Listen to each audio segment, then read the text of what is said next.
So many of my patients, or many people who come to me, tell me that they think that longevity is expensive. They hear that clinics offering 100,000 US dollars, right? 40,000 US dollars.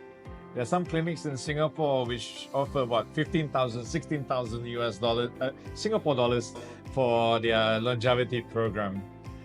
What do you think about that? Well, number one, it's relative. Yeah. What do you get in return, right? But before we're going down that path, I think again you can utilize international relationships, especially in this region, to cut down on these costs tremendously. And I think this is again where Singaporeans are situated in a very beneficial location. Yeah. So for me, it doesn't need to be expensive. And what I'm trying to do in my practice is trying to marry primary care with longevity, do it stepwise, right?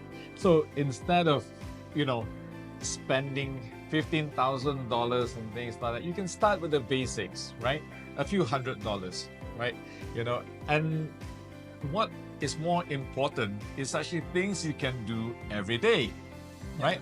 And what are the 5 pillars that you can do every day? 1, sleep better, right?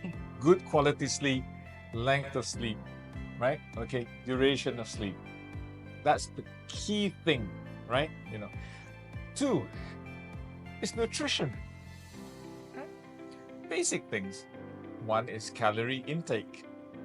2, how much protein, how much carbohydrates. And in longevity, we personalize it to you with all your testing and everything else. So you may be the same age, you may be the same gender, you may be the same ethnicity, but your nutritional intake will differ from the other one, right? The other person. So it's very different from your usual general practice consult where they say, eat less sugar, eat less fat food, go and exercise a bit more. And when it comes to exercise, this is another key, right? So what are the things that you can do, right? So you can do zone 2 exercise. Zone 2 is basically around 120 beats per minute, right? That's actually a calculation for it, but roughly it's about 110 to 130, 120 beats per minute of exercise when you exercise, right? And you exercise for about 20-30 minutes, maybe 3-4 times in a week. You add that on with strength training, you add that on with high intensity interval exercise, and also stretching and flexibility exercises. So these things are the basic foundations of the pyramid of longevity interventions, which you can do on your own and which should not be too expensive, right? That is really, some people say they take olive oil, right?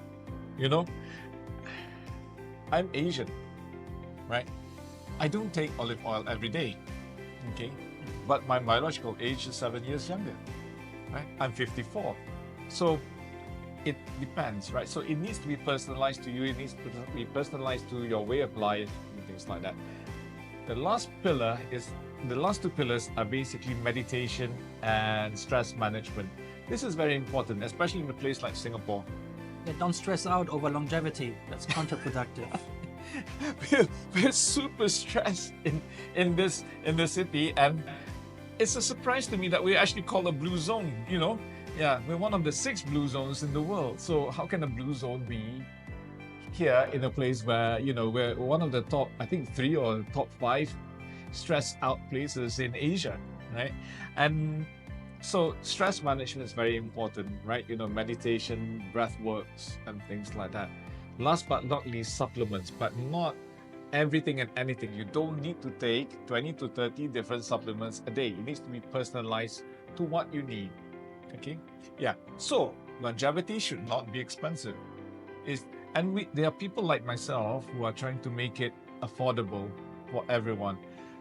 I want it to be as easy as breathing air.